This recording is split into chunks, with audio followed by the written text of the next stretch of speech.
My friends, good day. This week, the Iberian Peninsula, Spain and Portugal saw its electricity supply completely collapse, with a power outage described as the longest and most severe in the history of these two countries, Portugal and Spain. There were even deaths. We're talking about 5 deaths, especially one person whose ventilator stopped working. So you see, countries have been plunged into chaos. And up until now, they say they have no idea, they don't know why. Well, generally, when people say they don't know why, it's because they have their reasons, it's because they don't want to know why. There was a report published in 2022, I'll try to find it for you. If I find that report, I'll put it in the video description. What does it say? It says that because of so-called renewable energies, solar panels and wind turbines. In fact, we should expect power outages simply because these are not controllable energy sources. We can't control them because you have to know one thing: electricity can't be stored, we can't store it easily. There are projects with batteries and all that, but it's bulky, it's not efficient. And then if we want to talk about renewables, but we're going to dig up tons and tons of earth in China and elsewhere, to make batteries in an extremely polluting process, fill them with chemicals. These batteries degrade, they age. We don't really know what to do with them. We end up putting them on the ground somewhere in a vacant lot and burying them. You see, we can't really say that this is some kind of renewable electricity generation. That's not the case at all. So actually, I'll give you another example maybe to talk a little bit about the environmental hysteria we're in. Did you know that the United Kingdom, the country, the 5th least sunny country in the world, there are only 4 inhabited countries, 4 inhabited lands on Earth that are less sunny than the United Kingdom. We have Ireland, St. Pierre and Miquelon, Iceland, and the islands known as the Faroe Islands. These are the only places less sunny than the United Kingdom, so we're really in a dark country, as we say, aren't we? Look, newspaper.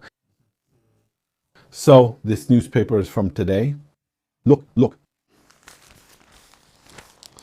In 2027, in our madness for net zero, we're going to make solar panels mandatory on all new buildings. Solar panels in the United Kingdom. Yes, my friends, you saw that right. In the United Kingdom, thanks to our energy policy, we have energy that's 4 times. Electricity costs 4 times more than in the United States, even higher than all European countries. It's the most expensive energy in the entire developed world. So we're losing jobs. Our industries are relocating. What have they done to us in the meantime? Well, they're using eco-scam techniques to make energy even more expensive. Everyone has something to gain from it. Some do it for financial gain, putting money straight into their pockets. I'll discuss it with you shortly.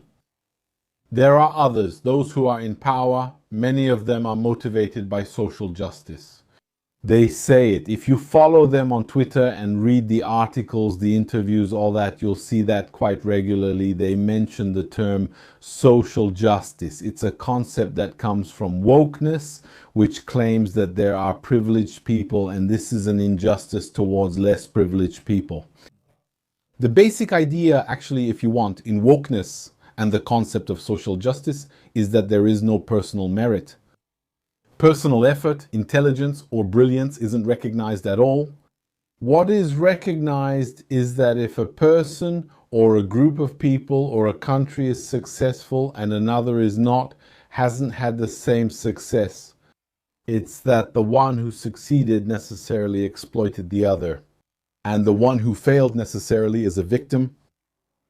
And it's very appealing because, especially for those who are declared victims, it suddenly allows them to remove or erase all individual responsibility. So it's great to say, well, here I am, I'm a victim, it's not my fault. We all like this idea, we all have this internal tendency, which makes us say, well, it's not our fault. So the story is that through them, through energy manipulation, we can restore social justice. That means we take the countries that we will declare as successful, those countries we will dig into their present, we will dig into their past, into their history, and we will find cases, files. We can even go back generations. We will find wars, invasions, colonialism, slavery, lots and lots of things that we will find. And we will declare that this country, well, it has committed crimes. And these crimes are today the foundation on which it builds its prosperity. And what needs to be done to restore social justice is that this country must be destroyed. So to destroy it, we have to destroy the foundation on which it stands. And one of the most important elements is energy. It's energy. How do many wars start? They start with bombers. What do the bombers focus on? On energy production and transportation infrastructure. Because once you destroy the energy, the whole infrastructure collapses. Communications, people getting around, even the lights, all of that, everything goes out. And at that point, your enemy is weakened. Today, we're doing it to ourselves without a single shot being fired, without the need for the roar of a bomber. You see what I mean? So one important thing, in the astrological concept, you have to know that the money is guaranteed. It's a business, and that's why the powers of money promote it compulsively. Why? In every business on earth. If today you open a bakery, you make bread, croissants, all that, what do you do with the unsold goods in the evening? Whether you give them away, eat them, or throw them out, it's lost money. Next time you'll consider how to handle it. Imagine you say to yourself, well, last Sunday I produced too much, so this Sunday I'll produce less. Imagine you produce less, and by 10:30 in the morning you're out of stock and you have to turn customers away or close. You lose money in both cases. You lose money if you haven't produced enough. You lose money if you produce too much. That's what we call risk. That's your operational risk. In these ecological stories, that's why I was telling you it's promoted compulsively. So be careful. They put ideologues out front. It's like with the blue-haired people, nose rings, all that. Those are small minds. Those are people who believe in it. They're driven by ideology. But behind them, there are real financial groups hiding who move forward precisely when the population is softened by protests, by constant guilt tripping in the media and all that. But what's the point? The point is this. If you're a big bank or a large investment group and you invest in any company, let's say you invest. If you invest in an airline, you're taking risks. There are good seasons, there are bad seasons. There can be accidents, there can be strikes, there are. That's part of any business except the climate business, except the solar panel business, which is, I'll tell you something that might shock you. Did you know that we pay here in the United Kingdom? The Spanish do the same, the French do the same. Did you know that people get paid every time that the sky is overcast? Did you know that? That we pay out of our own pockets. That part of the money from our work goes to compensate people every time there's a cloud covering the sun. Why? That's what we call zero risk. It means when we install solar panels and wind turbines and all that somewhere, well, there are three scenarios. First scenario, it produces electricity and we need it. And so we inject it into a system that can fail, as happened in Spain or Portugal. It can fail because of these renewable energy sources, especially solar panels, because you can have a lot of sunlight hitting from one second to the next, and it's direct current that's produced by the solar panels, which will need to be converted into alternating current. By the way, they had a problem in Spain shortly before the collapse. They had a problem with the frequency because the alternating current we receive at home in Europe is 50 Hertz and it dropped to 49.85. So there was a drop of 0.15 Hertz. Okay, there was a frequency drop that can damage systems, etc. Plus a drop in quantity. So from 1 second to the next, the sun was covered, the solar panels stopped producing. So they produce and we need the electricity, we pay them.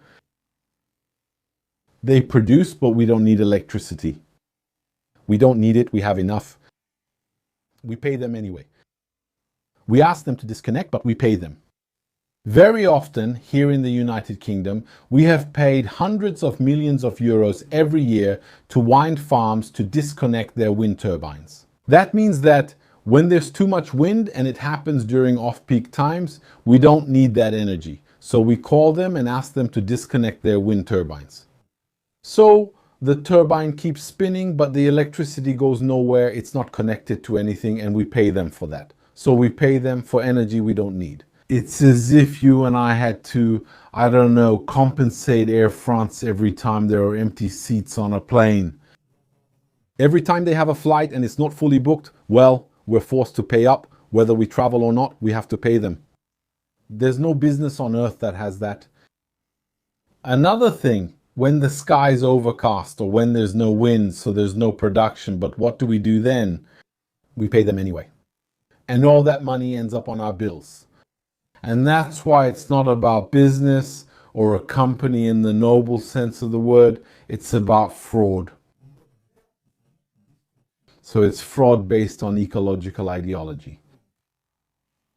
It's guaranteed money. It's like printing money. I'll give you another example.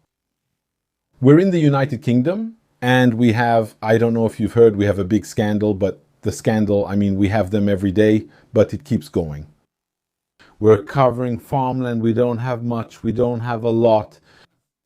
We're covering farmland with solar panels. I mean, it's crazy. Yes, because we're transforming. For those interested in finance, we're creating an artificial system that turns a square meter of land into a government bond. And you know that the government bond is the tool. At this point, just wait for some states to collapse and we'll talk about it again. But the government bond is considered the most stable and safest financial tool possible. So here's how it works. Normally, farmland is worked by farmers. We don't want farmers. You've seen the war against farmers in the United Kingdom, in Ireland, in the Netherlands. There have even been huge protests happening regularly. What are we doing? We're telling them, get out, leave the land fallow, go away. We want to kick them out. In the United Kingdom, what we did was introduce a huge inheritance tax last year. So they're forced to sell. If the head of the family dies, they're forced to sell the land to pay the taxes. The land is being bought by large American financial groups, specialized groups, I won't name names, groups specializing in predatory capitalism. So they're like two peas in a pod, they eat together. We see the pictures on Twitter, they eat together, right? And then they get land, and what they do is they're with the politicians, and the politicians make tailor-made laws for them to expropriate, to indirectly expropriate landowners, the farmers. So what we do is, for example, we introduce a high inheritance tax on them and they're forced to sell. When they sell, the American group buys, and then the American group will never pay inheritance tax again. Why? Because it's eternal. It doesn't die, right? Its leaders change, its owners change and everything, but as an entity, it continues to exist. Now, the land is being bought up by investment funds and by investors and speculators who are not farmers. These are not people who know the land, who know the seasons, who plant, who know how to drive a tractor, and that's not their problem. They're not there for that. They don't plant anything which fits with the climate ideology, and they cover the farmland with solar panels. Afterwards, what happens is, once the land is covered with solar panels, they receive money without working. And whatever they do, as I told you, the three scenarios, they can even produce, not produce, the sky can be cloudy, it doesn't matter, the land will bring in money. And it brings in more than if it were used for food. So what we're doing is we're moving humans away from food, right? We're taking it away, we're taking it away. That's why you see food inflation, because we're taking it away, we're producing less and less, because that's what we're doing. The two crimes are, first, as I told you, we're covering farmland with solar panels. That's already a first crime against humanity. Secondly, what we're doing is that the rest of the land, a good part of it, is now covered with biofuel.